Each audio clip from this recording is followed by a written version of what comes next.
人间烟火气，最抚凡人心。又到了1年1度的尾牙时节。尾牙呢，是1年里最后一次祭拜土地公的日子，通常在农历12月16日。在台湾呢，有吃挎包的习俗，意表用开口的馒头包住卤肉，象征钱包满满发大财。挎包的材料有馒头、卤肉、香菜、酸菜，还有花生粉哦。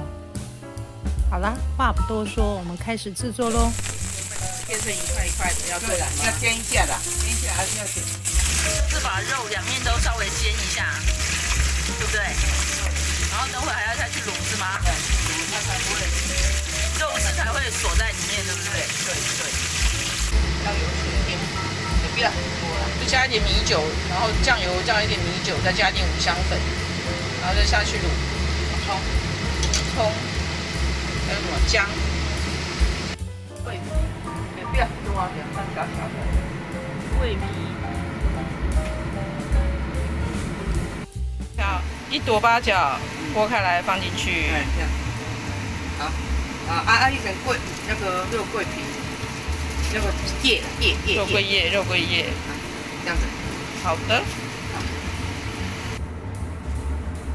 哇，香吗？好香。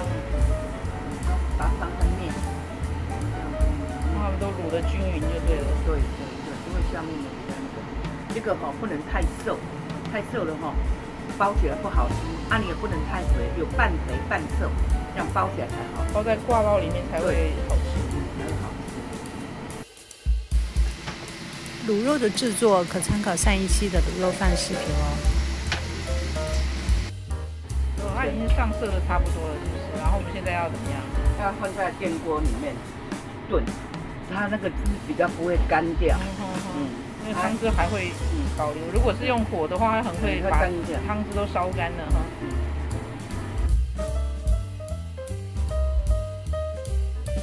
盖锅放1杯半的水，然后现在把它盖起来。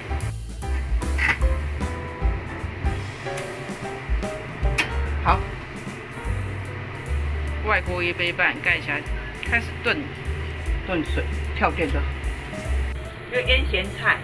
这个挂包里面一定要有这个甜菜才好吃。把刚刚洗好的那个酸菜剁碎是吗？对。现在是开火下去干炒它，干燥，把它水分绕干。现在是倒了一点油是吗？对。所以把大蒜放在油中间这样炒，把它炒出香味就可以了吗？对。白点糖的用意是什么呀？提味。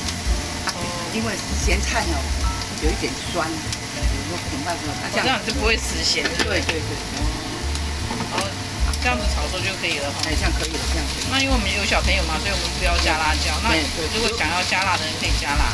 对。哇，这个要蒸了才这包。哇，卤好的。对，然后换花生粉，先放挎包是吧？对，挂包先放花生，那个花生要拌砂糖好，然后呢？然后咸菜，咸菜，这个咸菜有炒过了，自己做的吗？对，再换一块控肉，这个是卤好的控肉。对，你全瘦了不好吃。花肉，再换一点香菜，这样就可以了。好，叫哪里？哇，一人一个挂包。这个叫台语叫什么？挂包。又叫虎咬猪。嘴巴张开。对。咬的猪肉。好，开始了。香喷喷的挎包做好了，大家学会了吗？喜欢我们的频道，请关注、订阅。好吃的年菜即将上场，不见不散哦！拜拜。